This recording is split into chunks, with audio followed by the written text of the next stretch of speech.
நான் இந்திய chief reporter பேசுகிறேன். அவர் சின்ன ஒரு கட்சியோட நீக்கிட்டாங்க. அவர்கிட்ட பதில் கேட்டு வாங்கி சொல்லுங்க அப்படின்னாரு. சரி, அவர் சத்யா சொல்லியிருக்கா, நீங்களே எல்லாம் கான்டெக்ட் பண்ணுங்க. இல்லை சார், நீங்களே கேட்டு சொல்லுங்க சார் அப்படின்னு சொல்லி வச்சுட்டாரு.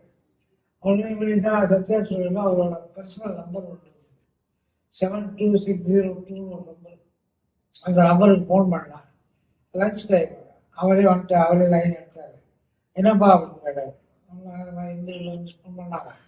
அவங்க வந்து கட்சி தான் நீக்கிறாங்க, அவங்க டிஎம்கே நீக்கிறாங்களாம். ஏன்னா உங்களோட கருத்து என்னன்னு கேட்குறாங்க அப்படின்னா. சரி சரி, அவர் சாப்பிட்டு கையை கையில் சொன்னார். நான் ஒன்றும் இல்லை, நான் பாயசம் சாப்பிட்றேன்னு சொல்லி சொன்னார். அடுத்த ரிப்போர்ட்ல இப்படியே வந்துச்சு, இன்னொரு வந்துச்சு. அவருடைய மனநிலைமை அப்ப எப்படி இருந்தது? அவருக்கு முன்னாடியே கட்சி ஆரம்பிக்கணும் அப்படிங்கிற ஒரு எண்ணம் இருந்துதான்? கட்சி